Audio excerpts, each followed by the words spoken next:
2 minute लगते हैं दुनिया को बोलने में कि अरे ये तो फेल हो गया। न्यूमेरिकल सॉल्व करने में मुझे अच्छा तो लगता था, बट जहां पे टाइम प्रेशर की बात आ जाती थी ना कि आपको 1 मिनट में ही करना है, आपको 15 सेकंड में ही करना है, वहां पे मैं पीछे रह जाता था हमेशा। तुरंत मैं उसी दिन घर गया और मैं बहुत भरा हुआ था और मेरा रोना निकल गया।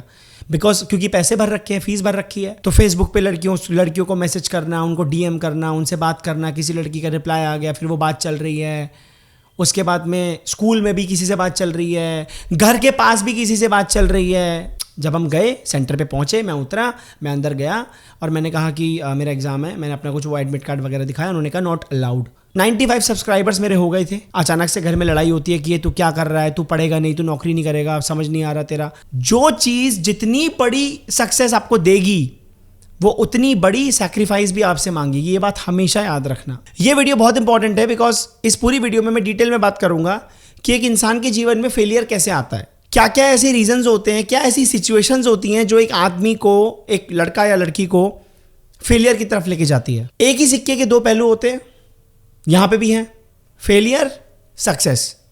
अगर हमें यह पता चल जाए कि एक इंसान के जीवन में फेलियर किन किन वजहों से आते हैं और अगर हम उन पर ध्यान दे पाए तो हमें यह पता चल जाएगा कि सक्सेस कैसे मिलेगी फिर। लेकिन हमें अल्टीमेटली ये समझ में आना चाहिए कि फेलियर तो एटलीस्ट हम हैंडल कर पाएं, राइट? तो कुछ हद तक हम सक्सेस की तरफ जा पाएंगे। इस पूरी वीडियो में मैं सिर्फ अपनी कहानी शेयर करने वाला हूं और अपनी कहानी शेयर करते करते आप, क्योंकि मैं चाहता हूं, मैंने पहले भी कई वीडियोस में कहा है कि मैं चाहता हूं कि आप एक एक्टिव लिसनर बने, बैठे बैठे सिर्फ कहानी मत सुनो। मैंने जानबूझ के अपनी कहानी को इस तरीके से बोलने का ट्राई मैं करूंगा कि आप खुद उसके अंदर से सारे के सारे फैक्टर्स निकालेंगे। मैं बीच बीच में इशारे भी करता रहूंगा, आपको भी समझना है मेरे साथ साथ। सबसे पहले बात करते हैं फेलियर की डेफिनेशन क्या है। इन जनरल फेलियर का मतलब क्या होता है? आपने कुछ प्लान किया था अपने जीवन में और आपसे वो चीज़ नहीं हो पाई, दैट्स इट। आपने कुछ चाहा था, वो आपको नहीं मिला। आपने चाहा था मेरा ये एग्जाम निकल जाए, नहीं निकल पाया। आपने चाहा था ये इंसान मेरे साथ रिलेशनशिप में आ जाए, आपने बहुत मेहनत करी, नहीं हो पाया। आपने चाहा था ये ब्रेकअप ना हो गया। आपने चाहा था कि मेरे इस वाले सब्जेक्ट में मार्क्स अच्छे आ जाएं, नहीं आ पाए। आपने चाहा था कि मैं इस कंपटीशन में जीत जाऊं, नहीं जीत पाए। जो भी चीज़ आप चाहते हैं और वो नहीं होती है आपके हिसाब से, तो आपको लगता है कि आप एक फेलियर है। या फिर सामने वाला बंदा अगर उस जगह पे नहीं पहुंच पाता है जहां पे वो पहुंचना चाहता है, तो आपको लगता है कि ये फेलियर है। जैसे आपको अपने बारे में लगता है कि हम फेलियर हैं, आप सामने वाले बंदे को भी तो उसी पैरामीटर पे नापोगे ना। यू डोंट नो कि उस बंदे की क्या सिचुएशन थी, वो किस कंडीशन में काम कर रहा था। नहीं, 2 मिनट लगते हैं दुनिया को बोलने में कि अरे ये तो फेल हो गया। फलाना यूपीएससी की तैयारी कर रहा था, वो जज की तैयारी कर रही थी, वो लॉ कर रहा था, उसे हुआ नहीं, वो रह गई, वो एक पेपर में रह गई। पूरे खानदान में बात फैल जाती है, उससे तो हुआ ही नहीं, उसका तो कॉलेज ही नहीं निकला। सिर्फ 2 सेंटेंस के अंदर हम एक लेबल लगा देते हैं, you are a failure. We don't know उसकी क्या सिचुएशन थी, क्या कंडीशंस थी, किन परिस्थितियों में वो बंदा गुजर रहा था, किन चीज़ों से। We don't know anything.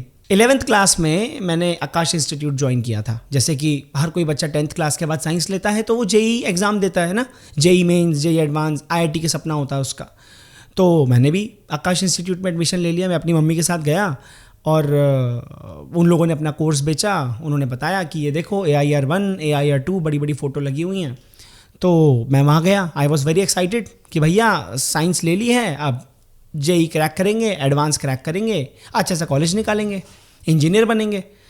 और उस टाइम पे 3 Idiots भी आई थी जब मैं 9th में था, तो एक जोश चढ़ा हुआ था कि हाँ भैया अब तो इंजीनियरिंग करनी है। एडमिशन ले लिया, क्लासेस अटेंड करना मैंने शुरू करा। इनिशियली मुझे बहुत अच्छा लग रहा था। इनिशियली धीरे धीरे पढ़ा रहे थे, है ना, वेक्टर्स पढ़ाया, केमिस्ट्री की बहुत बेसिक चीज़ें पढ़ाई, तो अच्छा लग रहा था बहुत। शुरुआत का 1 हफ्ता, 2 हफ्ता, 3 हफ्ता बहुत अच्छा गया। ऐसा लग रहा था कि कुछ सीख रहे हैं साइंस में।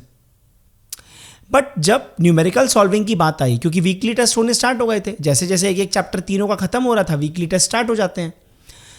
जब वीकली टेस्ट स्टार्ट हुए तो मुझे एक चीज़ समझ में आई कि यार यहाँ पे तो बहुत जल्दी जल्दी सब करना पड़ेगा। आपके पास टाइम नहीं है। सिर्फ कुछ 30 मिनट्स के अंदर आपको फिजिक्स के 10 क्वेश्चंस, केमिस्ट्री के 10 क्वेश्चंस, मैथ्स के 10 क्वेश्चंस, ऐसे कुछ आते थे। मुझे एग्जैक्टली याद नहीं है, 10 साल पुरानी बात है। न्यूमेरिकल सॉल्व करने में मुझे अच्छा तो लगता था, बट जहाँ पे टाइम प्रेशर की बात आ जाती थी ना कि आपको 1 मिनट में ही करना है, आपको 15 सेकंड में ही करना है, वहाँ पे मैं पीछे रह जाता था हमेशा। But slowly I realized that I love in depth concepts. I love studying things in depth, not ऊपर ऊपर से। अब क्योंकि एंट्रेंस एग्जाम की तो रिक्वायरमेंट ये है ही नहीं कि आप चीज़ों को इन डेप्थ पढ़ो।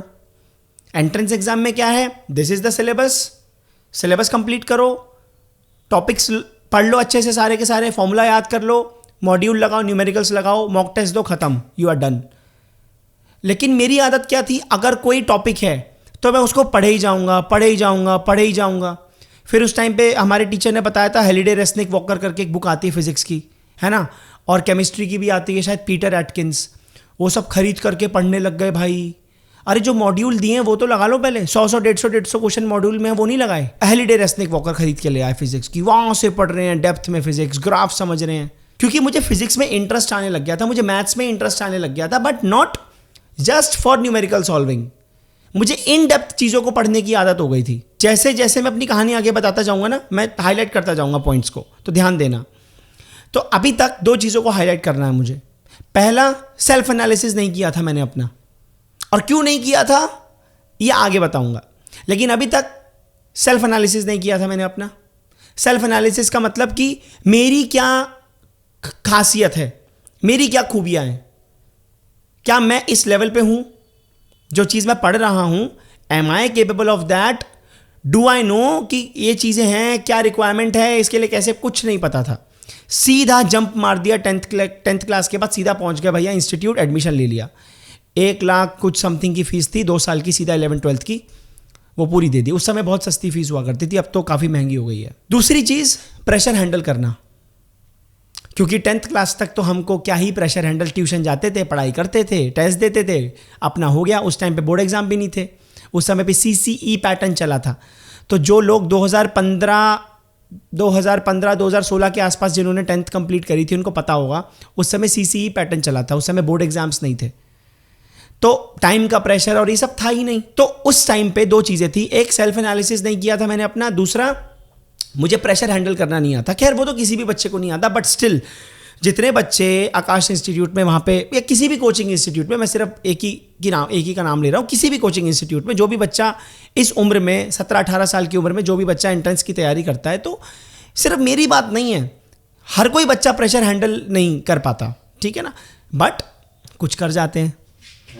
कुछ बच्चे थे मेरे बैच में जो प्रेशर हैंडल बहुत अच्छे से करते थे, बहुत चिल रह करके बहुत आराम से न्यूमेरिकल सॉल्व करते थे, और उनके हर वीकली टेस्ट में उनके अच्छे मार्क्स आते थे। दैट मीन्स कहीं ना कहीं कुछ तो डिफरेंस था ना उन लोगों में और ऐसे बच्चों में, जो लोग टाइम पे अपना पेपर नहीं कर पाते थे, जो लोग प्रेशर हैंडल नहीं कर पाते थे, लेकिन अगर घर पे पेपर करने को दे दो तो वो अच्छा स्कोर कर लेंगे। उनमें मैं था। तो अब मैंने अपनी क्लासेस करनी स्टार्ट कर दी थी, but eventually it became very hectic for me because I was attending school also, और MWF पे मैं अपने इंस्टीट्यूट भी जा रहा था, अपनी जो एंट्रेंस की क्लासेस है वो भी मैं लेने जा रहा था। तो टाइम क्या था, 3 बजे स्कूल से आना, 4:30 बजे मेरी वैन आएगी, 4 बजे मेरी वैन आएगी, 4:30 बजे से तो क्लास स्टार्ट होगी, 4 बजे घर के नीचे मेरी वैन आएगी, 3 बजे मैं स्कूल से आता था। तो मेरे पास सिर्फ 1 घंटा है खाना खाने के लिए, आराम करने के लिए। अब स्कूल से आएगा कोई बच्चा, वो मेरी तो आदत थी कि मुझे सोना चाहिए ही चाहिए, बट आप सो ही नहीं सकते।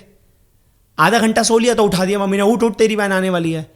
तो अब तुम खुद सोच के देखो, जिस बच्चे को 2 घंटे की प्रॉपर नींद चाहिए, वो होता है ना, स्कूल से आने के बाद आप सो जाते हो और 2-3 घंटे के बाद आराम से 5 बजे उठते हो और अपने ट्यूशन जाते हो, अपनी पढ़ाई करते हो, कितना फ्रेश होता है। एकदम से आधे घंटे के अंदर उठा दिया, उठ तेरी वैन आने वाली है। कभी कभी तो मैं सोता भी नहीं था, आया फटाफट खाया, चेंज किया। मतलब मेरी मम्मी पहले से कपड़े निकाल के रखती थी, खाना बना के रखती थी, क्योंकि उनको पता था ये आएगा, जल्दी जल्दी करेगा, तो इससे अच्छा मैं इसका टाइम बचा लूँ। फटाफट नहाना, मेरे को जल्दी जल्दी नहलाने भेजना कि जल्दी से नहा के आ, फिर खाना खा, चेंज कर, तेरी वैन आ जाएगी। 4 बजे वैन आती थी, 4:30 बजे तक सीधा इंस्टीट्यूट। अब वहाँ पे बैठ करके नींद आ रही है, क्यों? क्योंकि थकान इतनी है। 4:30 बजे से लेकर के 8:30 बजे तक क्लास खत्म, 8:30 बजे नीचे उतरे, 9-9:15 बजे तक मैं घर वापस, 9-9:15 बजे मैं घर वापस आ गया हूँ। अब मेरे पास क्या बचा? मेरे पास कुछ भी नहीं बचा। मैं स्कूल का काम करूं, मैं इंस्टीट्यूट की पढ़ाई करूं, मैं अपने ऊपर ध्यान दूं, मैं टीवी देखूं, मैं फ़ोन चलाऊं, मैं कंप्यूटर पे गेम खेलूं, मैं करूं क्या? एक्सटर्नल फैक्टर याद रखना। डिस्ट्रैक्शंस वर ऑब्वियस, वो तो होंगी ही। 16-17 साल का एक बच्चा है जो कोचिंग में जा रहा है, वहाँ पे बहुत सारी लड़कियाँ हैं, नए नए दोस्त बनेंगे, फेसबुक पे ग्रुप बनेगा, किसी लड़की से बात करने का मन करेगा, वो हार्मोनल चेंजेस, बेसिक चीज़ें हैं, वो तो सबके साथ होती हैं। डिस्ट्रैक्शंस वर ऑब्वियस, स्कूल में भी और कोचिंग में भी, ठीक है, external factor again. Second important thing, मेरे पास कोई भी गाइडेंस नहीं थी। इसको मैं थोड़ा सा डिटेल में बात करना चाहता हूँ। मैंने बहुत सारे ऐसे बच्चे देखे हैं जिनके पेरेंट्स, कोई मैथ्स का टीचर होता है, कोई फिजिक्स का टीचर होता है, या जिनके घर के अंदर कोई भैया होते हैं, उनका TCS में पैकेज लगा होता है, गूगल में पैकेज लगा होता है। कुछ ऐसे फैमिली होती है ना जिसके अंदर कुछ लोग पढ़े लिखे होते हैं, उनकी जॉब लगी होती है कहीं पे, कोई US में होते हैं, कोई कनाडा में होते हैं, है ना, ऐसे एग्जाम्पल्स होते हैं। मेरी पूरी की पूरे खानदान में सबसे ज़्यादा पढ़ा लिखा मैं हूँ। और बताओ, मेरे पूरे खानदान में किसी ने 10वीं कर रखी है, कोई स्कूल ही नहीं गया है, कोई बैंक में नौकरी कर रहा है, पर वो भी मेरी फैमिली में नहीं। मेरी फैमिली में किसी बंदे ने किसी से शादी करी है, वो वहाँ नौकरी करता है। ऐसा दूर दूर तक मेरी पूरी फैमिली के अंदर, पूरे खानदान के अंदर कोई भी पढ़ा लिखा नहीं है जितना मैं हूँ। तो अब तुम सोच के देखो कि मेरी फैमिली में मैं पहला बंदा हूँ जो इंजीनियरिंग जिसने कंप्लीट करी है अपनी। तो अब तुम कुछ सोच के देखो, माहौल कैसे मिलेगा? मेंटरशिप तो है ही नहीं, और कोचिंग में चले जाओ, उनको तो पैसे से मतलब है। मेंटरशिप तो गाइडेंस नहीं थी कोई। जैसे कोई बड़े भैया वाली फीलिंग आती है ना, कि कोई समझा दे कि भाई तू मत कर, तू पढ़ ले, तो अपना टाइम मैनेज कर ले, ठीक है ना। स्कूल के अंदर जाकर के बात कर ले, एक बार मैम से बात कर ले, मैम क्लास टीचर से बना के रख, कभी कभी स्कूल की छुट्टी कर लिया कर, तेरे एंट्रेंस एग्जाम ज़्यादा इंपॉर्टेंट है, स्कूल को धीरे धीरे मैनेज करता रहे। कोई चीज़, जो चीज़ें मुझे अब पता चल रही हैं, या इवेंचुअली मैंने चीज़ें होती हुई देखी हैं, या मैं बाकियों को करते हुए देख रहा था, वो चीज़ें मैंने खुद नहीं करी, बट अब मैं जाकर के गाइड करता हूँ, क्योंकि मैं उस फेज से गुजर चुका हूँ, ठीक है। अभी मैं एग्जांपल दूंगा एक बच्चे का। अभी कुछ टाइम पहले एक बच्चे का मेरे पास फ़ोन आया, बहुत इंटरेस्टिंग स्टोरी है, बहुत इंटरेस्टिंग और बहुत ही इंस्पिरेशनल स्टोरी है। छोटा सा इंसिडेंट है, मैं वो वीडियो के लास्ट में बताऊंगा, रुकना ज़रूर, ठीक है ना। लास्ट ईयर मैंने एक बच्चे को पढ़ाया था, उसका मेरे पास फ़ोन आया अभी कुछ हफ्ते पहले। मैं किसी ढाबे पे खाना ले रहा था और अचानक से उसका फ़ोन आया मेरे पास, और मेरी उससे आधा घंटा बात हुई। क्या बात हुई, किस लिए बात हुई, किन चीज़ों पर बात हुई, मैं बताऊँगा वीडियो के एंड में, ठीक है। ये रीज़न था एक, कि मेरे पास में मेंटरशिप नहीं थी, कोई गाइडेंस नहीं थी। मम्मी ज़्यादा से ज़्यादा क्या कर देंगी, खाना बना देंगी, पैसे दे देंगी, पूरा ध्यान रखेंगी, कपड़े धुले हुए हैं, प्रेस हैं, डांट देंगी कि पढ़ ले, बट अल्टीमेटली पढ़ना तो मुझे ही है ना। अब मैं किन किन चीज़ों से जूझ रहा हूँ, मेरी नींद पूरी नहीं हो रही है, ठीक है, मेरे को प्रेशर हैंडल करना नहीं आता, डिस्ट्रैक्शन अलग से हैं, मेरे को कोई समझाने वाला नहीं है, मैंने अपना सेल्फ एनालिसिस नहीं किया। एक दिन अब 11th में मैं अपनी क्लास में बैठा हुआ था, और जो स्कूल में यूनिट टेस्ट होते हैं 30 नंबर वाले, वो यूनिट टेस्ट हुए थे, उनकी आंसर शीट डिस्ट्रीब्यूट हो रही थी क्लास में। मेरे बहुत ख़राब नंबर आए, तो मेरे साथ एक दोस्त बैठा था मेरा, उसने मुझे समझाया कि तू जेई की तैयारी करता है ना। मैंने कहा। उसने बोला भाई देख, अगर ऐसे ही चला ना, मैं तेरे को एडवाइस दे रहा हूँ, ना तो तू यहाँ का रहेगा, ना तो तू वहाँ का रहेगा, जिस हिसाब से चल रहा है। मैंने उसको बताया सब कि यार देख ऐसे ऐसे प्रॉब्लम है, मैं क्या करूँ बता। उसने मुझे बोला कि भाई देख, तो अभी स्कूल पे फोकस कर ले, अभी वहाँ पे फोकस मत कर, 12th में ले लियो, या 12th के बाद क्रैश कोर्स ज्वाइन कर लियो, कुछ ऐसा उसने मुझे बोला था। उसने कहा था 12th में ज्वाइन कर लियो, 11th में अभी रहने दे। अब क्योंकि अब मुझे था कि यार ये, अब क्योंकि वो क्लास में अच्छा था, टॉप 5 स्टूडेंट्स में वो आता था, बट वो जेई की तैयारी नहीं कर रहा था, वो सिर्फ और सिर्फ प्रॉपर स्कूल की पढ़ाई पे फोकस करता था। स्कूल के यूनिट टेस्ट, स्कूल के एग्जाम, स्कूल की पढ़ाई, दैट्स इट। तो मैंने कहा यार अब ये बंदा बोल रहा है तो सही बोल रहा होगा, क्योंकि मुझे कोई पर्सनली समझाने वाला तो नहीं है ना मेरे घर में, ना कहीं और। तो उसने मुझे बोला कि भाई देख, तू छोड़ दे ये, ना तू वहाँ का रहेगा, ना तू यहाँ का रहेगा, तेरे ना स्कूल में मार्क्स आ रहे हैं, ना तेरे कोचिंग में मार्क्स आ रहे हैं। मैंने छोड़ दिया। तुरंत मैं उसी दिन घर गया, और मैं बहुत भरा हुआ था, और मेरा रोना निकल गया, बिकॉज क्योंकि पैसे भर रखे हैं, फीस भर रखी है, इतनी पूरी प्लानिंग करके गए। एक मिडिल क्लास के बच्चे के लिए जो अपनी मम्मी के साथ जाता है किसी इंस्टीट्यूट में, 1 लाख रुपए फीस भर के आता है, और उसके लिए ये कहना 1 महीने 2 महीने के बाद, 3 महीने के बाद कि मुझे छोड़ना है, मुझसे नहीं हो रहा है, ये कितनी बड़ी बात है। सोचो कितनी बड़ी बात है ये। लेकिन मैं गया और मैंने कहा कि मुझसे नहीं हो रहा। मेरे ऊपर ऐसा लग रहा था कि जैसे कोई बहुत बड़ा भार उतर गया हो, क्योंकि मैं उसको ले रहा था। 3 महीने तक मैं उस भार को ले करके चल रहा था, क्योंकि डरा हुआ था ना कि बोलूँ कैसे कि नहीं हो रहा मुझसे। तो फिर उन्होंने एक ही बात बोली, उन्होंने बोला नहीं, मेरी मम्मी ने बोला नहीं हो रहा, टेंशन मत ले, छोड़ दे। क्योंकि जो फ़ी गई हुई थी वो चेक्स में गई हुई थी, 3 4 5 चेक जमा थे, तो 2 चेक आई थिंक वो यूज़ कर चुके थे, 3 4 5 चेक थे वो मैं गया था, मैंने एप्लीकेशन लिखी थी, वो चेक मेरे वापस आ गए। तो जितनी फीस थी वो तो चली गई, लेकिन थोड़ी जितनी बाकी कटनी थी वो वापस आ गई। ठीक है, अब मेरे पास में सिर्फ स्कूल की पढ़ाई है, तो मेरा एक बहुत बड़ा बर्डन हट गया कि अब मैं जेईई की तैयारी नहीं करने वाला हूँ। ठीक है, अब मैं सिर्फ स्कूल की पढ़ाई करूँगा। तो पूरी 11th मैंने ढंग से पढ़ा। मुझे आज भी याद है, ये घर तो नहीं, इससे पहले वाला जो घर था जहाँ पे मैं पहले रहता था, उस वक्त जब मैं 11th में था, तो वहाँ पे मेरे एक रूम के अंदर एक छोटा सा स्टोर रूम था। तो मैंने नीचे गद्दा बिछाया था, एक फ़ैन लगवाया था, अपनी छोटी सी बुक शेल्फ बनाई थी, उसके ऊपर मैंने अपनी सारी किताबें रखी थी, एस.एल. अरोड़ा और जितनी भी बुक्स थी सारी की सारी, वो मैं सब खरीद के लाया था कि मैं पढ़ूंगा मैं। तो मैं बैठ के पढ़ने लगा और मेरे को इतना इंटरेस्ट आया, क्योंकि जैसे कि मैंने बताया था कि मुझे डेप्थ में पढ़ना पसंद है, तो मैं सब पढ़ने लग गया। ग्रेविटेशन, मोशन, फोर्स, सारी चीज़ें मैं पढ़ने लग गया डेप्थ में। और एज अ रिजल्ट मेरे 11th में बहुत अच्छे मार्क्स आए। 11th में मैंने बहुत अच्छा स्कोर किया था, जबकि 11th is suppose to be one of the toughest class after the 10th, क्योंकि 10वीं क्लास के बाद जब आप 11वीं में जाते हैं तो आपको पता नहीं होता कि आप क्या पढ़ने वाले हैं, है ना, आपको कुछ आइडिया नहीं होता। तो जब आप 11th में जाते हैं तो आपके लिए थोड़ा सा टफ होता है, बट मुझे ऐसा लगा नहीं, बिकॉज मेरे को प्यार हो गया था फिजिक्स से। न्यूमेरिकल सॉल्व क्या, वो जो बुक में है, जो स्कूल वालों ने बताया है वो ही आएंगे, बट कॉन्सेप्ट अपनी आत्मा में मैंने सारे घुसा लिए थे बहुत अच्छे से। 11th में मेरे मार्क्स अच्छे क्यों आए? क्योंकि मेरे पास जो पावर थी चीज़ों को इन डेप्थ पढ़ने की, सिर्फ उसकी वजह से। डेरिवेशंस मैं बहुत अच्छे से लर्न कर लेता था, बिकॉज मुझे एक एक स्टेप का रीज़न पता होता था। मेरे दिमाग में पूरा मैं विजुअलाइज करता था कि ऑर्बिटल वेलोसिटी क्या होती है, एस्केप वेलोसिटी क्या होती है, सारा ग्रेविटेशन में वो सब टॉपिक है ना 11th क्लास के, सब मेरी आत्मा में ऐसे पूरे घुसे हुए थे। तो मेरे 11th में मार्क्स अच्छे आए क्योंकि मेरे पास एक पावर थी मेरी खुद की। मेरी खुद की पावर क्या थी? एक पावर सिर्फ, कि अगर मैं किसी चीज़ को पढ़ना स्टार्ट कर दूंगा तो मैं इस लेवल तक चला जाऊंगा कि जितनी किताबें अगर इस पूरे ब्रह्मांड में हो सकती हैं, मैं वो सारी किताबें उठा करके पढ़ डालूंगा बस। That was my power. 11th खत्म होती है, 12th में आते हैं, 12th में अगेन फिर 12th पे फोकस करते हैं, बोर्ड एग्जाम्स पे नॉट रियली। मेरे 11th में 82% आए, 12th में 62% आए बोर्ड एग्जाम्स में।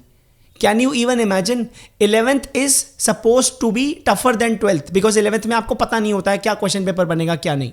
12th में यू नो 10 साल 15 साल के पुराने क्वेश्चन पेपर चाट के चले जाओ सिलेबस अच्छे से, you are good to go. Board exams easy होते हैं, 11th क्लास के एग्जाम्स इतने इजी नहीं होते हैं।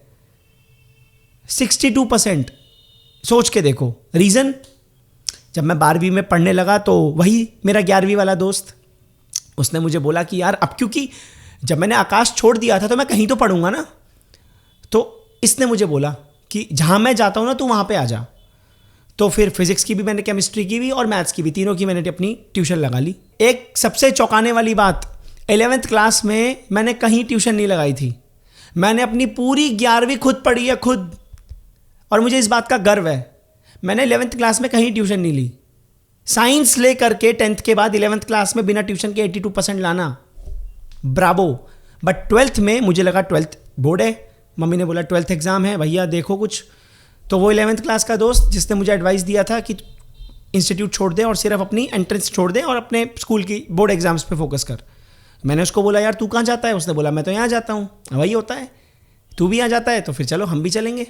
तो मैंने जहाँ जहाँ वो जाता था वहाँ मैंने भी ज्वाइन कर लिया। तो ट्यूशन जाने के बाद भी, और काफ़ी अच्छे टीचर्स, बहुत अच्छे टीचर्स, बहुत, उसमें से जो केमिस्ट्री के टीचर थे वो तो खुद बोर्ड एग्जाम के अंदर अपने केमिस्ट्री के पेपर चेक करने जाते थे, तो केमिस्ट्री तो मैं उनसे पढ़ता था। उसके बाद भी 62% क्यों? डिस्ट्रैक्शन बहुत भयंकर लेवल पे, फैशन, गर्ल्स, सजना सवरना, कपड़ों पे ध्यान देना, स्टाइल में रहना, परफ्यूम और चेहरे पे ध्यान देना, ये सारी चीज़ें बहुत ज़्यादा बढ़ गई थी बिकॉज लड़कियों का एक्सपोजर बहुत ज़्यादा होने लग गया था। स्कूल के अंदर मेरे 2 अलग अलग ग्रुप्स थे। एक ग्रुप वो होता है ना जो आपका पढ़ने वाला होता है, एक ग्रुप और होता है जो दूसरी फालतू की चीज़ों में ध्यान देता है। तो मेरा उसका असर मेरे ऊपर बहुत ज़्यादा पड़ने लग गया था। एक्सटर्नल फैक्टर, अगेन याद रखना, अगेन कोई मेंटर नहीं है, कोई समझाने वाला नहीं है, सिंपल सी बात। घर पे आए, खाना बना हुआ है, मम्मी ने खाना बना के रखा है, अपना खा लिया पी लिया, हो गया, खत्म बात। कौन ध्यान दे रहा है, कौन बोल रहा है? हाँ कभी फ़ोन वोन पे लगाऊं इधर उधर कहीं तो डांट दिया कि भाई पढ़ ले। बट एक होता है ना कोई कांस्टेंट कंपेनियन होता है आपका दोस्त भी, कितना कंपेनियन बन जाएगा यार वो, उसको अपनी भी तो पढ़ाई करनी है। तो फेसबुक पे लड़कियों को मैसेज करना, उनको डीएम करना, उनसे बात करना, किसी लड़की का रिप्लाई आ गया, फिर वो बात चल रही है। उसके बाद में स्कूल में भी किसी से बात चल रही है, घर के पास भी किसी से बात चल रही है। 17-18 साल की उम्र, हार्मोन्स पीक पे हैं, ध्यान अलग अलग जगह बटा हुआ है, एक ही टाइम पे 3-3, 4-4 लड़कियों से बातें चल रही हैं। अब धीरे धीरे जब आप ट्यूशन जाने लगते हो तो आपको पता है बहुत सारे बच्चे लड़के भी हैं लड़कियां भी हैं, तो जीन्स ढंग से पहनना, जूते देखना ध्यान से, चेहरे का ध्यान रखना, बन के जाना, घड़ी पहनना, इन सब चीज़ों में ज़्यादा ध्यान चला गया था। अपनी पर्सनालिटी, अपनी ग्रूमिंग पे बहुत ज़्यादा ध्यान देने लग गए थे 12वीं क्लास में। Reason, self image, social anxiety के ऊपर मैंने वीडियो बनाई है, देख लेना, बहुत अच्छी वीडियो है वो। सोशल एंग्जाइटी कि मेरे बारे में कोई क्या सोचेगा, इसका मुझे बहुत फ़र्क पड़ने लग गया और मेरा सारा ध्यान इन सब चीज़ों में ज़्यादा हो गया। और 12th की जो पढ़ाई थी वो धीरे धीरे पीछे छूट गई। 12th के बोर्ड एग्जाम्स दिए, खत्म होते ही बात, अब सोचा कि अब क्या करना है। बोर्ड एग्जाम्स में तो नंबर आए नहीं कि चलो DU में ही एडमिशन मिल जाए, अब क्या किया जाए। तो सोचा कि भाई JEE की तैयारी को वापस से चालू करते हैं। तो कुछ 1-1.5 महीने का क्रैश कोर्स था वहीं सेम इंस्टीट्यूट में। दोबारा मैं क्रैश कोर्स के लिए मैंने एनरोल करवा लिया। अब एक बात बताओ, क्रैश कोर्स किन के लिए होता है? क्रैश कोर्स उन बच्चों के लिए होता है जिन्होंने पूरा ढंग से 2 साल की पढ़ाई कर रखी है, उनके पास प्रॉपर पूरे नोट्स हैं, सब कुछ है, उनको सिर्फ एक रिवीजन चाहिए, एक फाइनल टच चाहिए एंड दे आर रेडी। हम तो भैया पढ़े ही नहीं थे, हम तो सिर्फ स्कूल की पढ़ाई करें, 12वीं भी ढंग से पढ़ी नहीं, निकल लिया ऐसे ही। तो वहाँ पे मैं गया और मैंने कहा कि यार क्रैश कोर्स के लिए एनरोल करा लिया, जाने लग गए। क्रैश कोर्स में क्या है, दनादन सिलेबस दनादन कंप्लीट हो रहा है, एक दिन में एक चैप्टर, 2 दिन में एक चैप्टर भाई साहब, क्योंकि क्रैश कोर्स है ना, जल्दी जल्दी करवाना है सब। उसका भी कोई फ़ायदा नहीं हुआ। वहाँ पे गए, क्या पढ़ा क्या नहीं पढ़ा, वहाँ पे भी 1-2 यारी दोस्ती बना ली, ऐसे ही हुआ। उसके बाद में मुझे याद है मैं JEE का एग्ज़ाम देने गया उस दिन, the main day, JEE men's day. उस दिन क्या होता है, मैं जाता हूँ और मुझे आज भी याद है, मेरा नरेला में, दिल्ली में मैं रहता हूँ, दिल्ली में नरेला एक जगह है, वहाँ पे मेरा सेंटर पड़ा था। मैं ऑटो में था, मेरी मम्मी थी मेरे साथ, और जब हम जा रहे थे बीच में इतना भयंकर कुछ कंस्ट्रक्शन हो रहा था, JCB बीच में अटकी हुई थी और एक ही रोड थी जाने की, पीछे भी ट्रैफिक है, जाम लग गया। जब हम गए, सेंटर पे पहुँचे, मैं उतरा, मैं अंदर गया और मैंने कहा कि मेरा एग्ज़ाम है। मैंने अपना कुछ वो एडमिट कार्ड वगैरह दिखाया, उन्होंने कहा नॉट अलाउड। और मुझे लगा कि मुझसे ज़्यादा मेरी मम्मी टेंशन में आ गई। मैं तो बहुत खुश हो रहा था, बढ़िया है साला, JEE देना ही नहीं पड़ेगा, अपनी ऐसी तैसी कराओ। लेकिन मेरी मम्मी बहुत, क्योंकि माँ बाप टेंशन में आ जाते हैं ज़्यादा, मेरी मम्मी टेंशन में आ गई। क्योंकि मुझे टेंशन क्यों नहीं हो रही थी, क्योंकि मुझे पता घंटा पड़ रखा है कुछ, यार क्या ही हो जाएगा। तो यार मेरे को लगा कि यार ये तो बढ़िया है, कोई बात नहीं। लेकिन मैं ऐसा था कि अब क्या करना है मम्मी को बताओ, क्योंकि थोड़ा बनाना पड़ेगा ना वो सीरियस फेस। तो मम्मी टेंशन में आ गई, मम्मी का तो रोना भी निकलने वाला था। रीज़न, उन्होंने कहा था कि बॉम्बे से लॉगिन होता है, हमारे जो सिस्टम है वो बॉम्बे से लॉगिन होता है और 15 मिनट जा चुके हैं, अब लॉगिन नहीं हो सकता। तो फिर थोड़ी बहुत बातचीत हुई, उसके बाद में वापस आ गए। टेंशन हो गई बहुत ज़्यादा। तो फिर मैंने मम्मी को बोला कि यार मम्मी और भी पेपर हैं, प्राइवेट बिट्स पिलानी और इन सब के बहुत सारे होते हैं ना पेपर। तो मैंने उनको बोला अरे मम्मी अभी तो बहुत सारे पेपर होंगे, अभी चिंता मत करो, एक चला गया तो क्या हो गया, और भी है, मैं और दे लूँगा। तो अब क्या हुआ, फिर बस कुछ नहीं था, फिर बस बैठे बैठे अब अच्छा, क्योंकि मैंने क्रैश कोर्स ले रखा था, तो उसमें ऐसा था कि आपका कोर्स खत्म हो जाएगा बट फिर भी आप आ सकते हो। बाकी भी तो एग्ज़ाम्स होते हैं ना, IP यूनिवर्सिटी के एग्ज़ाम्स होते हैं, बिट्स के होते हैं और भी होते हैं। तो एक टाइम लिमिट थी कि आप आ सकते हो पढ़ाई करने, अपने डाउट सॉल्व करने, यहाँ पे बैठ करके कोई दिक्कत नहीं है। अगर आपका क्रैश कोर्स खत्म हो गया है तो भी, तो मैं वहाँ पे जाता रहता था, कुछ खाली क्लास में अपना कुछ बुक थी सॉल्व करता रहता था। ठीक है, थोड़ा, क्योंकि अंदर से थोड़ी तो सीरियसनेस थी ना कि यार पैसा दे रखा है, जा करके पढ़ ही लेते हैं, डाउट्स ले लेंगे थोड़े से। तो डाउट वहाँ पे सॉल्व करवाने के लिए जाता था, पढ़ने जाता था। फिर बहुत सारे एग्ज़ाम्स दिए, मुझे याद नहीं एग्जैक्टली, बट फिर I ended up finally in a private college. ठीक है, और वो कॉलेज 2-2.5 साल पहले ही बना था, सोनीपत में मेरा कॉलेज था। अब हम जाते हैं कॉलेज में फर्स्ट ईयर में, और फर्स्ट ईयर में वही नई नई मस्ती होती है और दोस्त बनते हैं आपके। कुछ मेरे स्कूल के दोस्त थे जो कॉलेज में आ गए थे, तो ग्रुप पहले से 1-2 का बना हुआ था। कॉलेज में मैंने अपने आप से एक वादा किया था कि स्कूल लाइफ तक जो हो गया, मैं कॉलेज में मस्ती नहीं करूँगा बिल्कुल भी। कॉलेज के अंदर मैं बहुत भयंकर तरीके से पढ़ने लगा, 2nd year, 3rd year, 4th year. और कॉलेज में मेरी इलेक्ट्रॉनिक्स इंजीनियरिंग मैंने लिया, ECE, electronics and communication engineering. तो जो मेरा सेक्शन था ECE का, उसके अंदर अगर आप क्लास में टॉप 10 बच्चों को निकालेंगे जो पढ़ने में अच्छे हैं, उसमें मेरा नाम आएगा। पूरी स्कूल लाइफ में 11th में 12th में आज तक कभी ऐसा नहीं हुआ कि मेरा नाम कहीं पे आया हो कि यार ये बच्चा अच्छा है पढ़ाई में, या ये बच्चा एकेडमिक्स में बहुत अच्छा है, इसके मार्क्स अच्छा है। कुछ नहीं, कोई तारीफ नहीं, कुछ नहीं। बट कॉलेज के अंदर ऐसा था, बिकॉज अगेन कॉलेज में सब्जेक्ट्स थे, network theory, electronic circuit, electric circuit और सिग्नल एंड सिस्टम, इतने सारे सब्जेक्ट्स थे जो कोर इलेक्ट्रॉनिक्स के सब्जेक्ट्स होते हैं। तो पढ़ने में मज़ा आ रहा है, कोई एंट्रेंस एग्ज़ाम है नहीं, तो इन डेप्थ पढ़ने में मज़ा आ रहा है। दोबारा से अगेन इन डेप्थ पढ़ने की आदत तो थी, इसीलिए मेरे कॉलेज में अच्छे मार्क्स आते थे, इसीलिए मुझे पढ़ने में मन करता था। तो मेरा कॉलेज ख़त्म होता है बहुत अच्छे से, 82% आते हैं मेरे। अगेन पता नहीं मेरे क्या ये एक कोइंसिडेंट है कि 11th में भी 82% और कॉलेज में भी 4 साल मिलाकर ओवरऑल 82%। अब लगता है कि भाई अब क्योंकि प्राइवेट कॉलेज है, अब प्राइवेट कॉलेज है, 2-2.5 साल पहले बना हुआ था, तो कंपनीज तो क्या ही आएंगी। जो कंपनीज आ रही थी वो सारी मैनेजमेंट वाली आ रही थी, IT वाली आ रही थी, है ना। अजीब अजीब से काम, एक्सेल आता है, ये आता है। हम भैया कोर इलेक्ट्रॉनिक्स वाले बंदे, हमको ट्रांजिस्टर, रेजिस्टर, कैपेसिटर, हमको इन सब चीज़ों पे काम करना है। ऐसी कोई कंपनी आ नहीं रही थी, मैं किसी कंपनी में बैठा ही नहीं। 1-2 कंपनी आई थी, तो फिर मेरे को लगा यार भाड़ में जाए प्राइवेट जॉब, एक काम करते हैं गवर्नमेंट जॉब की तैयारी करते हैं। हर बच्चे का सपना जो ग्रेजुएशन कंप्लीट करता है। ऐसे ही कॉलेज खत्म होने वाला था, फाइनल ईयर में मैंने गेट की तैयारी करना स्टार्ट कर दिया, graduate aptitude test for engineering. ठीक है, इस एग्ज़ाम के थ्रू आप मास्टर्स पढ़ सकते हैं या फिर आपको कोई अच्छी गवर्नमेंट जॉब मिल सकती है। हमको बोले यार बढ़िया है, और इसमें सारे कोर सब्जेक्ट्स आएंगे। एग्ज़ाम की तैयारी करनी स्टार्ट करी, अगेन इंस्टीट्यूट में एडमिशन ले लिया, अगेन तैयारी करनी स्टार्ट करी। तो अब मैं फाइनल ईयर में कॉलेज भी जा रहा हूँ और सैटरडे संडे में क्लास करने भी जा रहा हूँ। ठीक है, अब क्लास कर रहे हैं, वहाँ मज़ा आ रहा है, कॉन्सेप्ट पढ़ के, न्यूमेरिकल सॉल्व करके।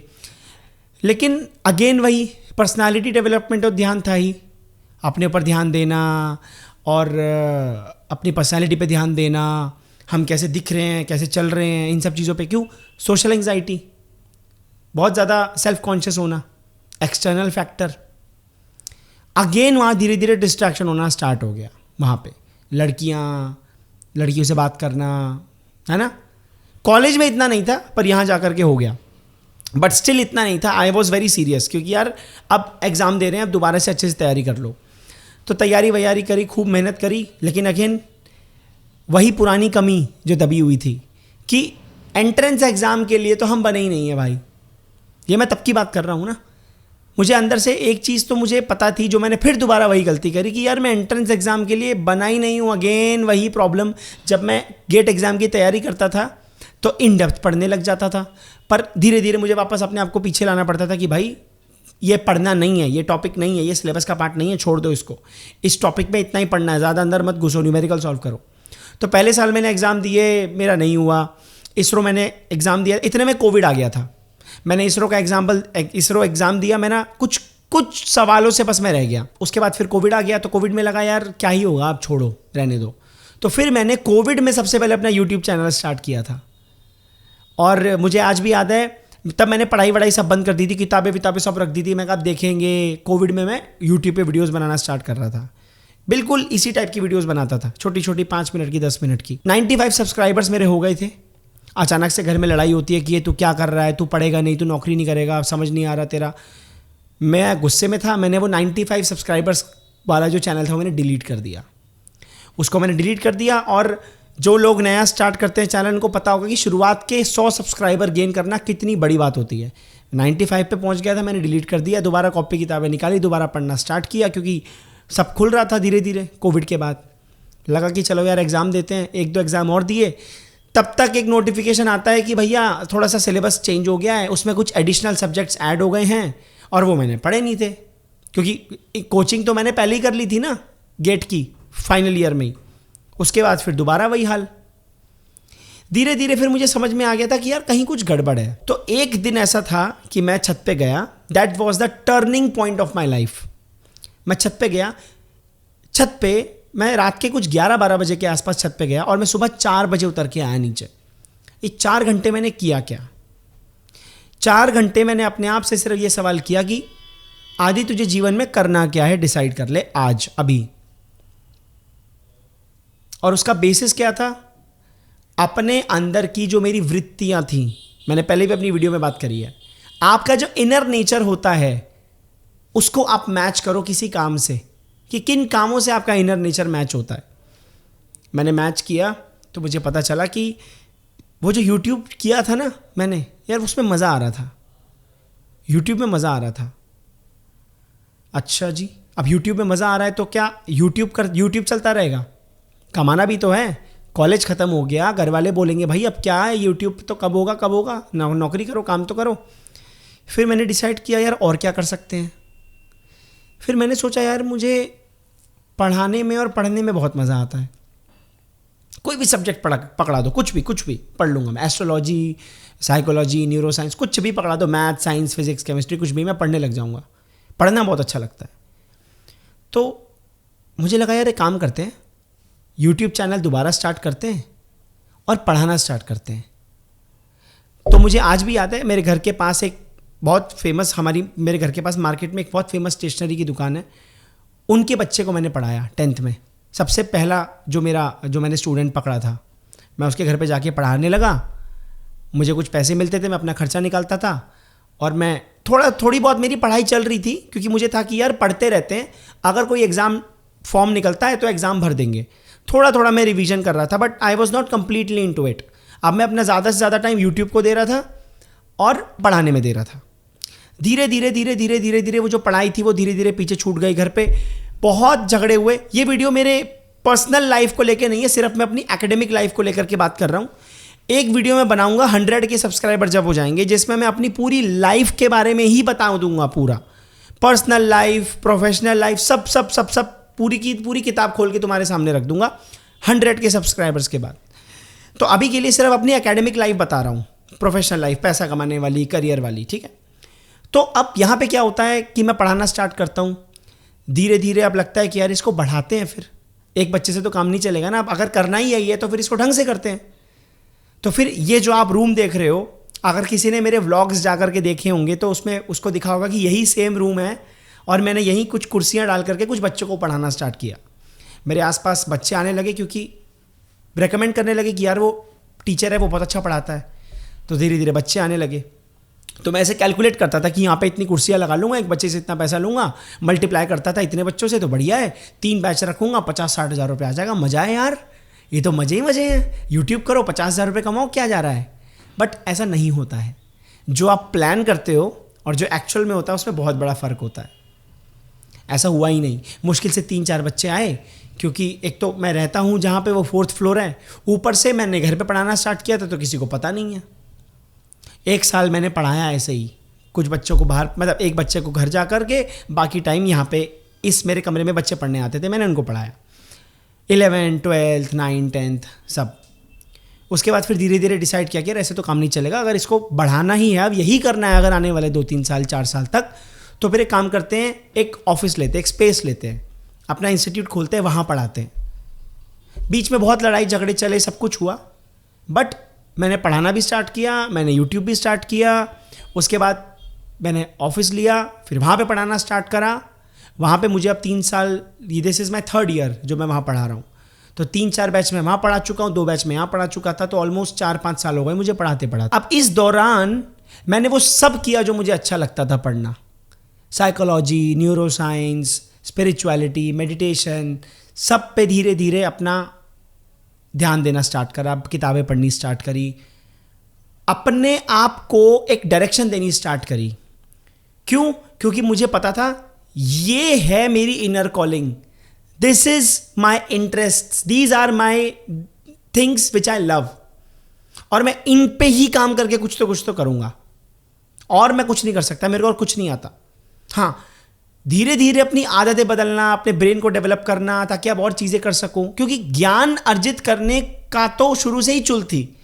चाहे बिजनेस को लेके हो, चाहे आर्ट को लेके हो, चाहे मूवीज को लेके हो, चाहे यूट्यूब को लेके हो, चाहे साइंस को लेके हो, चाहे फिजिक्स को लेके हो, कुछ किसी भी चीज को लेके हो, ज्ञान हासिल करने की एक अंदर से ललक हमेशा से थी कि यार चलो इसके बारे में ढंग से पढ़ते हैं।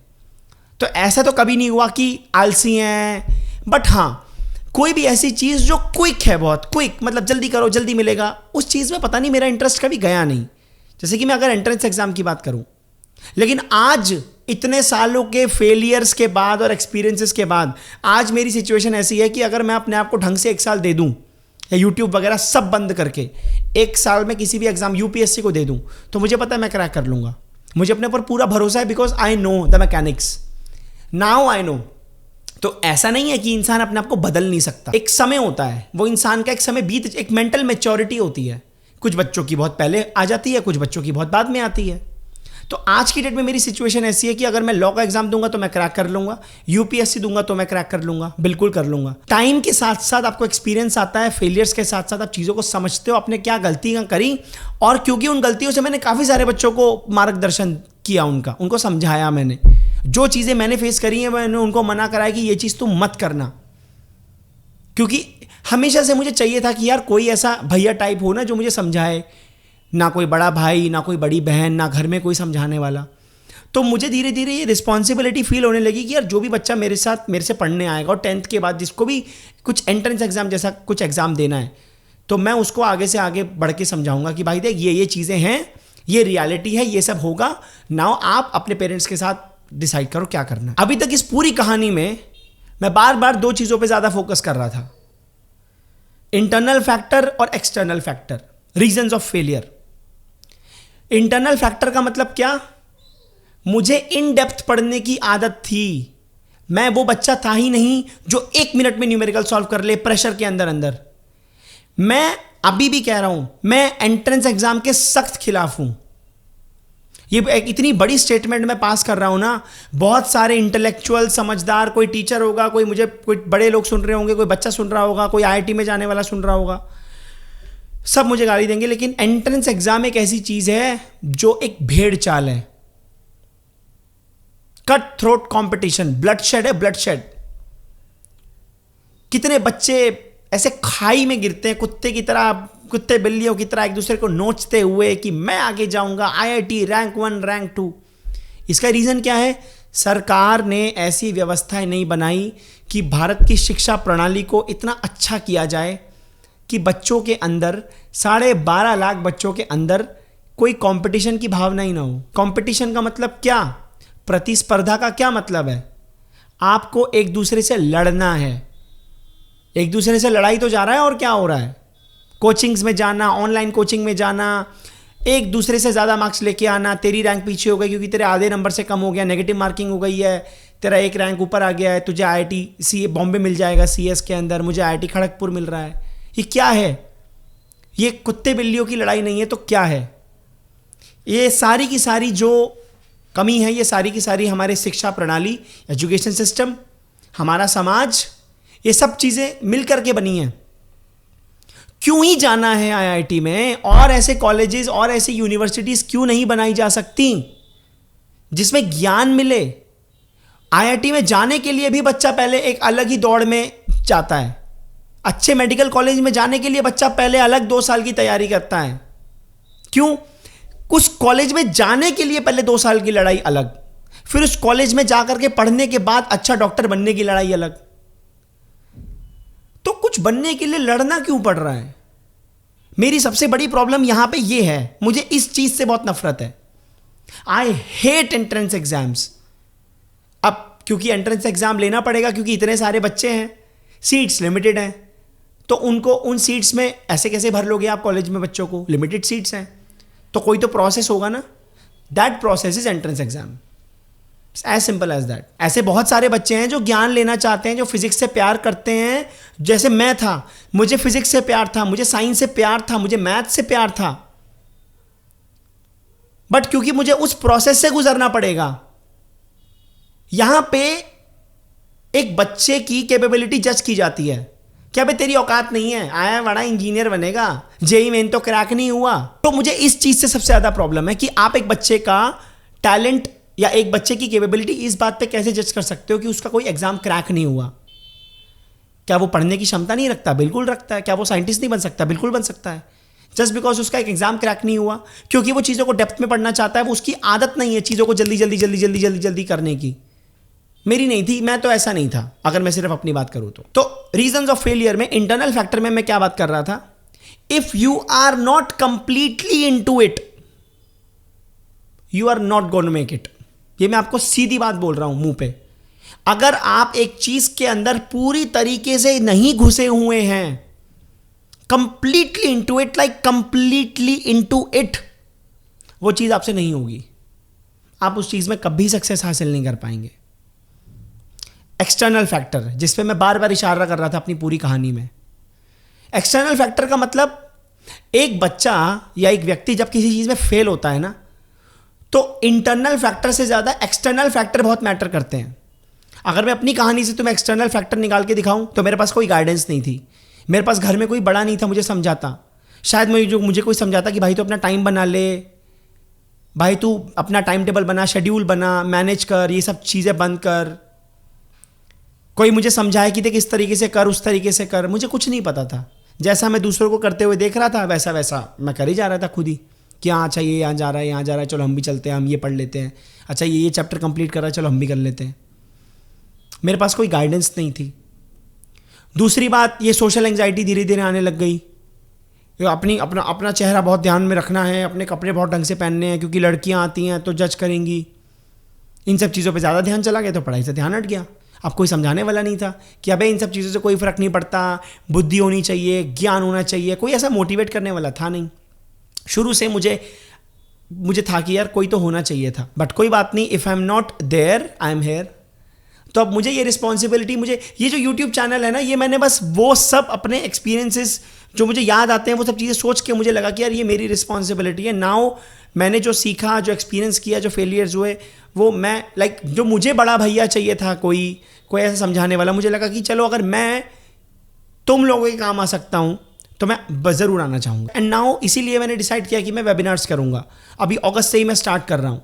1-on-1 इंटरेक्शन चाहिए, मुझे जानना है तुम लोगों की लाइफ में क्या चल रहा है।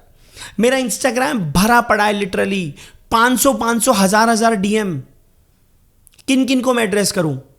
इंस्टाग्राम पे बात नहीं बनती तो लोग मेल कर रहे हैं मुझे जीमेल पे, इतने बड़े बड़े मेल। अभी कल इतना बड़ा मेल आया एक, मैं स्क्रॉल करे जा रहा हूं। मैं क्लास में पढ़ा रहा था, कॉन्टिन्यूसली मैं स्क्रॉल कर रहा हूं, मेल खत्म ही नहीं हो रहा।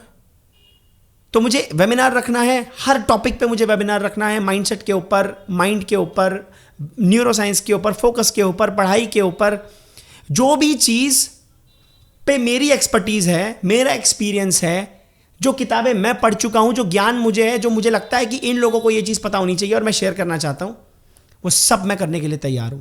वेबिनार्स पेड होंगे, बिल्कुल, बहुत ही मिनिमल अमाउंट होगा, क्योंकि आज की डेट में फ्री का ज्ञान किसी को बैठ करके दो ना, तो उससे उसकी वैल्यू समझ में नहीं आती है। और वैसे भी मैं इतना गोल्डन कंटेंट फ्री में यूट्यूब पे दे रहा हूं, तो वेबिनार्स में तो सोचो क्या ही लेवल होगा। It will be a 1-on-1 interaction. तो मैं तुमको इनवाइट करता हूं कि जब भी मैं नोटिफाई तुम लोगों को करूंगा, कम्युनिटी पोस्ट पे डालूंगा, तो आप ज़रूर आइएगा। तो जैसे कि मैंने फेलियर के रीजंस दिए, इंटरनल फैक्टर, एक्सटर्नल फैक्टर, मेरे हिसाब से ऐसा मैं मानता हूं और ऐसा है भी, एक्सटर्नल फैक्टर ज़्यादा इंपॉर्टेंट होते हैं, इंटरनल फैक्टर इतने इंपॉर्टेंट नहीं होते, क्योंकि एक्सटर्नल फैक्टर जिस प्रकार के इंसान के होंगे ना, वही वो बनता बनता चला जाएगा। अगर मेरे पास कोई बड़ा भाई होता, कोई बड़ी दीदी होती, मुझे समझाती, मुझे ज्ञान देती, मुझे एक डायरेक्शन में लेके जाती, तो शायद मैं अपनी ग्रूमिंग और लड़कियों इन सब चक्करों में नहीं पड़ता, शायद मैं अपनी पढ़ाई पे फोकस करता, शायद मेरे 12th में अच्छे मार्क्स आ जाते, है ना। एक्सटर्नल एनवायरनमेंट, एक्सटर्नल फैक्टर बहुत मैटर करता है एक व्यक्ति के फेलियर या सक्सेस को डिसाइड करने में। जैसे कि अगर मैं आपको एग्जांपल दूं, जब मैंने पढ़ाना स्टार्ट किया था तो मैं पढ़ाता तो बहुत अच्छा हूं, टीचर तो मैं बहुत अच्छा हूं, लेकिन मुझे मार्केट के बारे में नहीं पता। एक्सटर्नल फैक्टर समझना है कि यार यहाँ के लोगों की मेंटालिटी क्या है, कौन कितनी फ़ी, अपनी मर्जी से मैंने कुछ भी फीस रख दी थी। फिर मैंने देखा नहीं यार, मार्केट स्टैंडर्ड क्या है, यहाँ पे लोग कितनी फ़ीस मांग रहे हैं, आसपास मेरी लोग जितनी भी फीस मांग रहे थे उनसे तो मैं ज़्यादा ही ले रहा हूँ, लेकिन बहुत ज़्यादा भी नहीं लेनी और बहुत कम भी नहीं लेनी, क्योंकि मैं बहुत मेहनत करता हूँ, कम बच्चों को पढ़ाता हूँ। ओवर डिलीवर करना है, ये तो खून में ही है, लिया इतना है लेकिन डिलीवर इतना करना है, पैसा, ठीक है।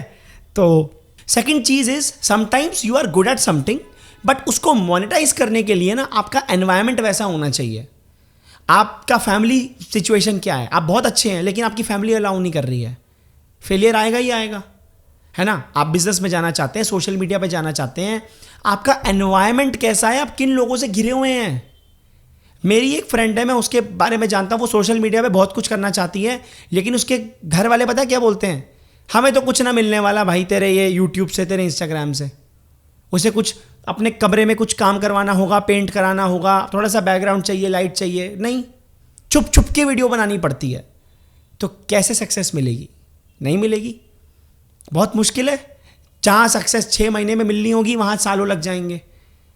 तो आपका एक्सटर्नल एनवायरनमेंट बहुत मैटर करता है आपके सक्सेस फेलियर को डिसाइड करने में। तीसरी चीज, एक्सटर्नल फैक्टर के अंदर realistic calculations and data driven calculations करना लोग नहीं जानते हैं, तुक्का भेड़ते हैं। जैसे मैंने अपना कहानी बताई, यहां कमरे में बैठा हूं, यहां 4 कुर्सी लगा लूंगा, 4 3 3 3, तो 4 और कितने 9 13 13 15 बच्चे मैं इस कमरे के अंदर भर के और सबसे मैं 2-2 हज़ार रुपये लूंगा, तो 15 दूनी 30,000, और दिन के अंदर 3 बैच लूंगा 1 घंटे के, तो 30 30 30 90,000। अरे भाई साहब, साला ये तो मजा ही आ गया। ये तो हर किसी भी नौकरी के अंदर इतना नहीं है, फ्रेशर को सैलरी मिल रही 90,000। वो सब का सब हवाई किले की कैलकुलेशन थी, realistic calculations, data driven calculation. आपको कौन जानता है? आप पढ़ाते बहुत अच्छे हैं लेकिन आपकी मार्केटिंग नहीं है, आपको मार्केट में कोई नहीं जानता है। कौन आएगा 4th फ्लोर पे? कौन जानता है आपका घर कहां पे है, कौन हो आप? कोई नहीं जानता। आपको मार जाना पड़ेगा, आपको मार्केटिंग करनी पड़ेगी, आपको अपने, you have to be there, you have to be present in the market, कि तुम हो भाई, तुम्हारी एग्जिस्टेंस भी कुछ है।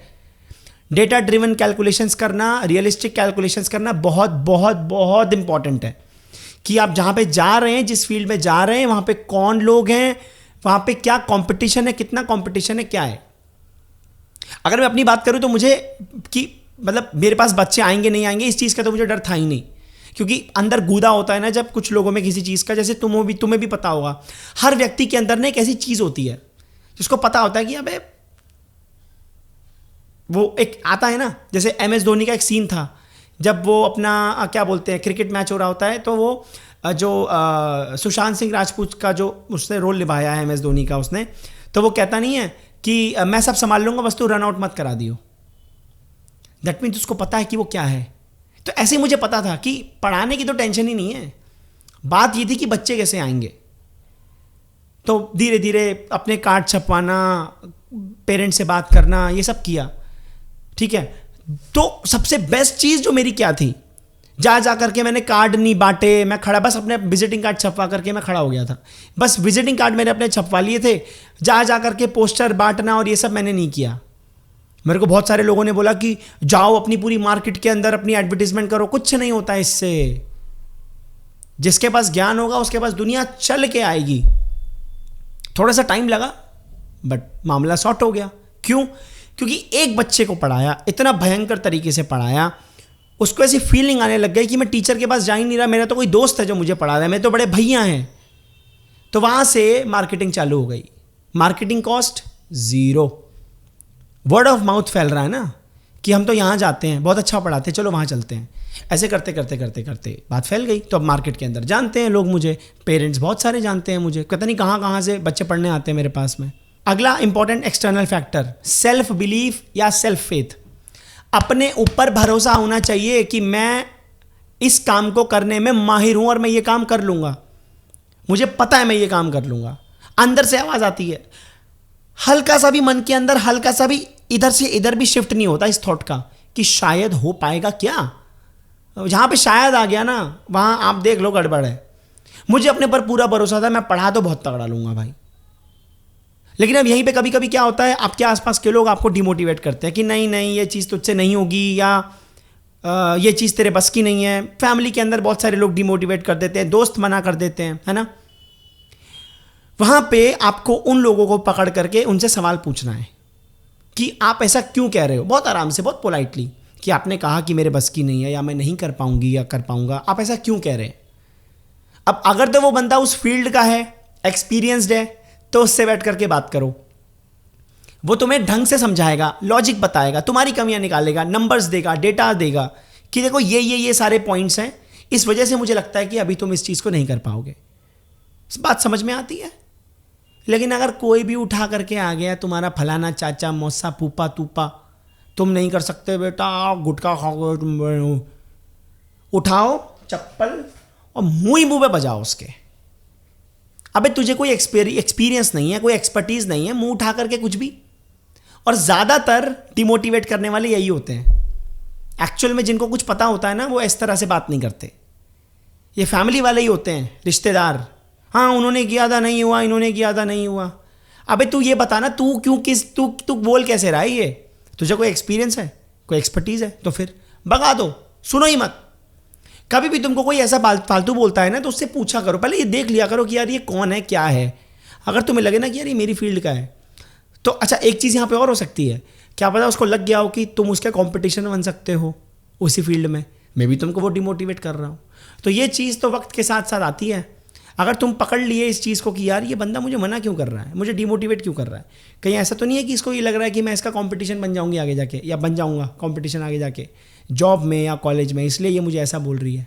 ऐसा भी हो सकता है ना। तो इस चीज़ को भी ध्यान देना है। 3-4 चीज़ें इनका ध्यान रखना। सबसे इंपॉर्टेंट चीज़ एक इंसान के फेलियर की जो वजह बनती है वो ये है कि वो अपने बारे में क्या सोचता है। What do you think of your self. भाड़ में जाए तुम्हारे घर वाले तुम्हारे बारे में क्या सोचते हैं, उस चीज को लेकर के तुम अपने बारे में क्या सोचते हो, ये बहुत इंपॉर्टेंट है। जो कहानी तुम अपने आप को सुनाओगे अपने बारे में, जो अपने आप से कहोगे पूरे कॉन्फिडेंस के साथ, पूरे सच्चाई के साथ, वो डिसाइड करेगा कि तुम उस चीज में फेल हो गए या सक्सेस हो गए। दूसरी सबसे इंपॉर्टेंट चीज, लोग डिसाइड कर लेते हैं, उनको लगता है हाँ हम यही करेंगे, मजा आएगा, पर वो उस माहौल में नहीं रहते। ये जो माहौल बना रहना चाहिए, ये डायलॉग मेरे को आज भी याद है, क्योंकि जब मैं कॉलेज के बाद, जो मैंने बताया तुमको, कॉलेज के बाद जब मैंने दोबारा सरकारी नौकरी के लिए तैयारी करनी शुरू करी थी, तो मैं यूट्यूब पे एक चैनल मैंने सब्सक्राइब कर रखा था। वहाँ पे एक टीचर थे यूट्यूब पे, वो सर बार बार बोलते थे कि माहौल बना रहना चाहिए। माहौल का मतलब जो भी आप काम कर रहे हैं आप उस जोन में होने चाहिए, फिजिकली और मेंटली वो जोन बना रहना चाहिए आपका।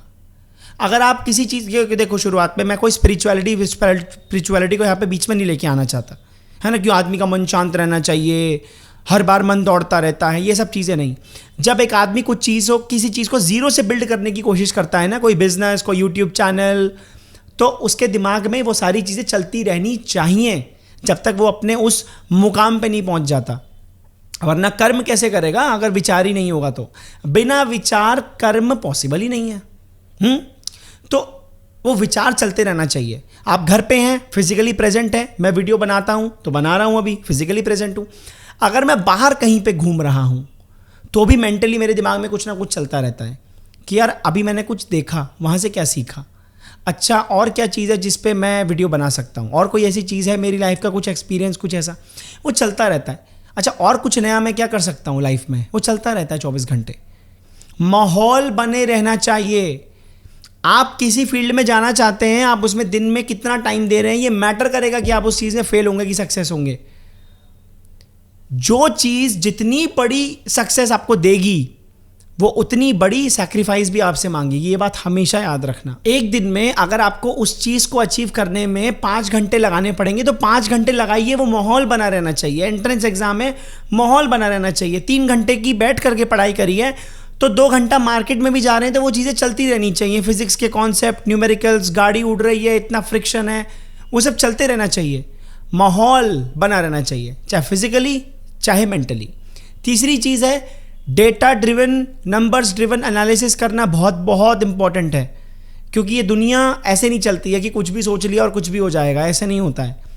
डेटा देखा करो, लॉजिक लगाया करो, एनालिसिस किया करो कि जिस फील्ड में हम जा रहे हैं वहाँ पे क्या है, कितना कंपटीशन है, सक्सेस रेट क्या है, फेलियर रेट क्या है, कैसे हमको अपने आप को इधर उधर ड्राइव करना पड़ेगा ताकि हम अपनी मंजिल तक पहुँच सकें। और सबसे खतरनाक चीज़, स्ट्रेस में काम करना सीखना होगा। अब तक की मेरी सबसे बड़ी, जो कोई मुझे बोले कि तेरी सबसे बड़ी खूबी क्या है, या तूने अपने जीवन में, बहुत सारे लोग हैं ना मेरे प्यारे मित्र, सखी, बहुत सारे लोग हैं, लड़कियां तो खैर ऐसी नहीं हैं, लेकिन काफ़ी सारे मेरे प्यारे भाइयों का मैसेज आता है कि कुछ नहीं करेंगे, बस पूरी मेरी 1 घंटे की वीडियो देख लेंगे, उसके बाद में नीचे कमेंट करेंगे भाई तूने उखाड़ा क्या है। भाई जब तुम्हें 5 मिनट में 10 मिनट में ही पता चल जाना चाहिए कि मैंने कुछ नहीं उखाड़ा तो वीडियो क्यों देखी मेरी पूरी। बट कोई बात नहीं, आपने मुझे अपना 1 घंटा दिया, उसके लिए बहुत बहुत धन्यवाद। तो बहुत सारे लोग लिखते कि तूने उखाड़ा क्या है। मैंने स्ट्रेस के अंदर काम करना सीखा है, and this is one of the most important this is the most important thing a person can have, अगर उसको जीवन में बहुत आगे जाना है तो। स्ट्रेस, घर वालों का स्ट्रेस, क्या होगा, कब पैसे आएंगे, है ना, दुनिया के ताने, समाज के ताने, उसके बाद फिर अपने काम में भी फेलियर आ रहा है। आदमी तो हर जगह से फंस जाता है, खुद का भी नहीं हो रहा कुछ, समाज भी प्रेशर क्रिएट कर रहा है, दोस्त भी पूछ रहे हैं, घर वाले भी पूछ रहे हैं, कितना स्ट्रेस क्रिएट हो रहा है। उस स्ट्रेस में निकल करके हा फूल की तरह सक्सेस को हासिल करना, ये कितनी बड़ी बात है। तो मुझे स्ट्रेस हैंडल करना आ गया है। मैं भयंकर से भयंकर स्ट्रेसफुल सिचुएशन में काम कर सकता हूँ, मुझे मतलब मेरे बाएं हाथ का खेल है ये। लेकिन ये अभी नहीं हुआ है, ऐसे नहीं हुआ है, बहुत टाइम लगा है, बहुत ज़्यादा ब्रेन को डेवलप करना पड़ा है, बहुत ट्रेनिंग करनी पड़ी है। इसके पीछे साधना का बहुत बड़ा हाथ है। आई थिंक साधना का ही हाथ है। अगर मेरी लाइफ में मेडिटेशन नहीं होता, मेरे गुरुजी नहीं होते जिनसे मैंने दीक्षा ली हुई है, मंत्र साधना जो है, तो शायद मैं आज यहाँ पे तुमसे बैठकर इस लेवल की बातें नहीं कर रहा होता। तो अब मैं उस बच्चे का तुमसे एक्सपीरियंस शेयर करता हूँ जिसका मेरे पास में फ़ोन आया था। तो अभी मेरे घर के पास में एक ढाबा है, तो वहाँ से कभी, बहुत फेमस ढाबा है, पर वहाँ से कभी खाना नहीं खाया। तो मैंने कहा चलो वहाँ से खाना लेके आते हैं। मेरे पास में फ़ोन आया उस बच्चे का। वो बच्चा मुझसे 10th क्लास में पढ़ के गया था। तो उसने मुझसे बोला कि सर आपसे कुछ बात करनी है। वो जेईई की तैयारी कर रहा है। उसने मुझसे पूछा कि स्कूल वाले बहुत परेशान कर रहे हैं, उनको अटेंडेंस चाहिए, कैसे करूँ क्या। तो धीरे धीरे मैंने उससे बात करी। तो मैंने उसे समझाया कि एक काम कर भाई, तू 3 दिन घर पे रह और 3 दिन स्कूल जा। 11th क्लास में इतना कुछ मार्क्स ना अटेंडेंस मैटर करती, टेंशन मत ले।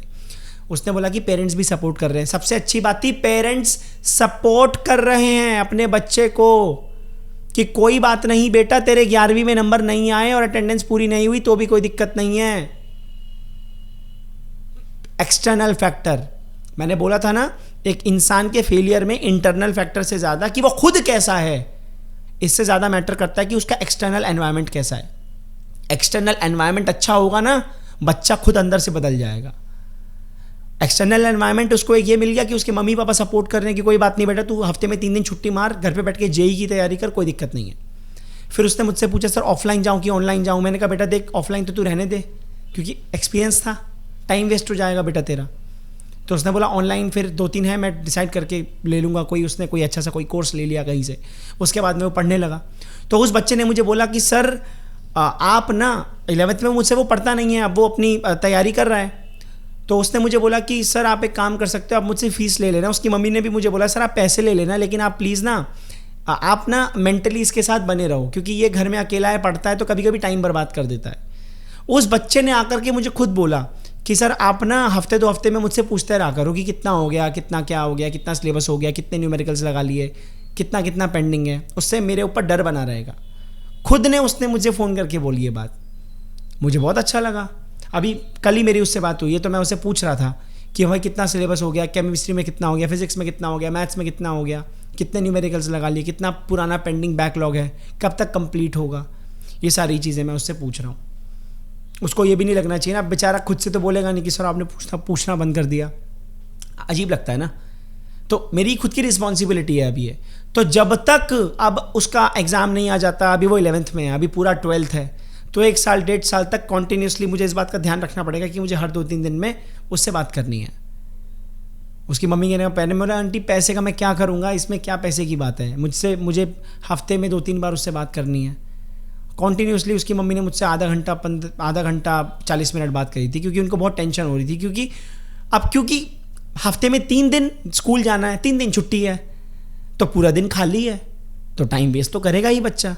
पढ़ने में बहुत अच्छा है नो डाउट, लेकिन यार है तो बच्चा ही ना, अभी बड़ा थोड़ी ना हुआ है, इतनी मेंटल मैच्योरिटी नहीं है ना। पढ़ने में अच्छा है लेकिन, और जर्नी बहुत बड़ी है, अभी पूरी 11th पढ़ी है, अभी पूरी 12th पढ़ी है। फिर तो मैंने उसकी मम्मी को एक चीज़ समझाई, आंटी जब एक बच्चा इतनी बड़े एंट्रेंस एग्जाम की तैयारी करता है ना, तो बच्चे का कॉन्फिडेंस ऐसे नहीं होता है, वो कभी ड्रॉप होता है, फिर कभी अचानक से उसको कोई मोटिवेट कर देता है, या उसको अंदर से लगता है कि धक्का किया, यार बहुत टाइम बर्बाद हो गया, तो वो फिर ऊपर उठता है, फिर कुछ दिन अच्छा चलता है, फिर नीचे ड्रॉप हो जाता है।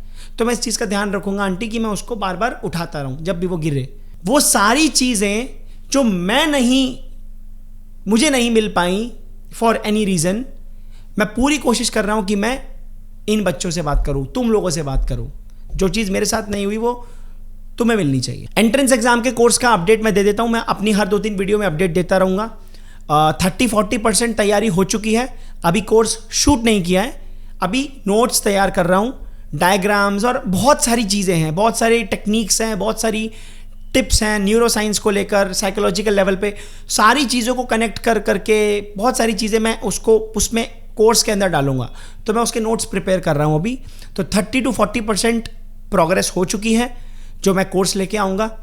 और जो लोग वीडियो में नए आए हैं, चैनल पे नए हैं, उनको मैं बता देता हूँ कि अभी कुछ टाइम में मैं कोर्स लॉन्च करने वाला हूँ। दुनिया का कोई भी एंट्रेंस एग्ज़ाम हो, भारत का, भारत के बाहर का कोई भी हो, मैं एक ऐसा कोर्स बनाने जा रहा हूँ, अगर वो बच्चा उस कोर्स को ले लेता है और अगर उस कोर्स को पूरी तरीके से फॉलो करता है तो किसी के बाप में दम नहीं है कि उसका एग्जाम क्रैक ना हो। आखिरी की 2 बातें सुन करके मैं आपसे अलविदा कहना चाहूंगा। There is no failure, only feedback. जीवन में कभी भी फेलियर नहीं होता, फीडबैक आता है। फेलियर मत लिया करो इस चीज को। कहावत है ना बहुत पुरानी। मैं यहां पर बच्चों को पढ़ा रहा था, मैंने सोचा था 15 बच्चे आएंगे, गिनती के 4 बच्चे आए 1 साल तक, मैंने सोचा मैं फेल हो गया। नहीं, ये फीडबैक है। फीडबैक क्या है? मार्केटिंग नहीं है, लोग तुम्हें जानते नहीं हैं। मार्केट में जाओ, कोचिंग इंस्टीट्यूट्स खुले हुए हैं, उस बीच में आप भी जाइए ना वहाँ पे। कहाँ घर में पढ़ा रहे हैं आप? कौन आएगा? 10 साल लगा दोगे क्या 15 बच्चे इकट्ठे करने में? 4 बच्चे ही आ रहे हैं। डिमोटिवेट हो रहा था मैं तब बहुत। डेटा ड्रिवन, नंबर ड्रिवन नहीं था। तो फीडबैक लेना है। फेलियर जैसी कोई चीज़ नहीं होती है। फीडबैक लो, इंप्रूव करो, आगे बढ़ो। फीडबैक लो, इंप्रूव करो, आगे बढ़ो। That's how you get success in your life. और आखिरी सबसे इंपॉर्टेंट चीज, चेंज योर स्टोरीज। अपने आप को जो तुमने अपने लिए कहानी बना रखी है, जैसे जब मैं कॉलेज में था तो तब तक मैंने अपनी एक कहानी बना रखी थी कि throughout my school life I have been a failure. यार, ना पढ़ाई में अच्छे, ना किसी चीज में अच्छे, ना बोलने में अच्छा। एक चीज में अच्छा था, मैं एक्टिंग में। बकैती मुझसे करवा लो कितनी भी, टीचर की मिमिक्री करना, वो करना, ये सब चीजें, वो चीज थी। लेकिन उसके अलावा पढ़ाई को लेकर मेरी पूरे दिमाग में वही सब चलता था कि यार मैंने अचीव क्या किया है अभी तक। कॉलेज में भी था तो यार मैं अभी तक उखाड़ा क्या है यार। इवन कॉलेज खत्म होने के बाद भी मैं अपने आप से पूछता था कि यार मैंने जीवन में किया क्या है, मैंने सीखा क्या है, मेरी क्या अचीवमेंट है मेरी। 12th में मेरे नंबर नहीं आए, जेई मुझसे क्रैक नहीं। बार बार जब आप बैठ करके अपने आप से वही बातें बोलते रहते हो ना, अपनी वही कहानी रिपीट करते रहते हो, फेलियर फेलियर फेलियर, ये नहीं हुआ मुझसे, वो नहीं हुआ, मैंने कभी जीवन में कुछ अच्छा नहीं किया, तो तुम एक डाउनवर्ड स्पाइरल में जाते जाते जुप जुप जुप जुप जुप जुप जुप वो अंदर तुम्हें खींच के चला जाता है। वापस ऊपर नहीं आ सकते अब तुम, अनटिल एंड अनलेस कोई बंदा बीच में घुस करके तुमको पकड़ के ऊपर ना खींच ले कि ऊपर आ, नीचे कुछ नहीं है। डाउनवर्ड स्पाइरल में नहीं जाना है। अपनी कहानी चेंज करो। इस पूरी मेरी कहानी से तुमने रिलेट किया होगा। मैं चाहता तो 5 मिनट की वीडियो भी बना सकता था, टिप नंबर 1 2 3 4 5 और निकलो चलो। नहीं, ऐसा नहीं है यार। जिसको वीडियो देखनी है देखे। और मुझे तो बहुत वो लगता है कि यार तुम लोग इतनी बड़ी बड़ी वीडियो देख कैसे लेते हो भाई? तुम्हारा अटेंशन स्पैन, क्या तुम रील वील नहीं देख रहे हो क्या? तुम्हारा अटेंशन स्पैन इतना कैसे अच्छा हो गया है कि तुम 1-1 घंटे की वीडियो देख रहे हो मेरी? मेरे तो हालत खराब हो जाती है, मैं तो अपनी खुद की वीडियो 1 घंटे तक ना देख पाऊँ भाई। Hats off to you guys, hats off, hats off. तो मेरी इस कहानी से तुमने कुछ सीखा होगा, मेरी जर्नी से कुछ सीखा होगा। और इसी जर्नी के अंदर से मैंने कुछ कुछ चीज़ों को प्लक आउट किया है कि ये कुछ रीजंस है कि इंसान फेल क्यों होता है। और मैं बार बार बोल रहा हूँ, इंटरनल फैक्टर कम होते हैं, एक्सटर्नल फैक्टर ज़्यादा होते हैं। उठा करके देख लो किसी भी बच्चे की, किसी भी इंसान की फेलियर की कहानी, तुमको पता चल जाएगा एक्सटर्नल फैक्टर ही है सबसे ज़्यादा जो एक बच्चे को या एक इंसान को फेलियर की तरफ लेके जाते हैं। क्योंकि एक्सटर्नल फैक्टर अगर सही होंगे तो इंटरनल फैक्टर अपने आप सही हो जाएंगे। नमन जो बच्चा है जिसकी मैं बात कर रहा हूं, उसके मम्मी पापा ने उसको सपोर्ट किया कि बेटा तू 3 दिन स्कूल मत जा, जेई की तैयारी कर, तो शायद वो 3 दिन ज़्यादा टाइम दे पाएगा अपनी जेई की तैयारी के लिए। लेकिन अगर उसके मम्मी पापा बोलते नहीं नहीं नहीं नहीं, स्कूल में भी नंबर आने चाहिए, यूनिट टेस्ट में भी नंबर आने चाहिए, अटेंडेंस भी पूरी रख और जेई की भी तैयारी कर, सोच के देखो कितना प्रॉब्लमेटिक हो जाता है उस बच्चे के लिए, है ना? इन सब चीज़ों पे सोचिए और बहुत जल्दी मैं वो कोर्स लेके आऊँगा अगस्त में। अभी अगस्त स्टार्ट हो चुका है तो वेबिनार्स भी बहुत जल्दी स्टार्ट करूँगा। कम्युनिटी पोस्ट पे मैं अपडेट करता रहूँगा। एंड कोई भी टॉपिक हो तो आप मुझे बता सकते हैं, मैं उस पर वीडियो ज़रूर बना दूंगा। बहुत बहुत धन्यवाद।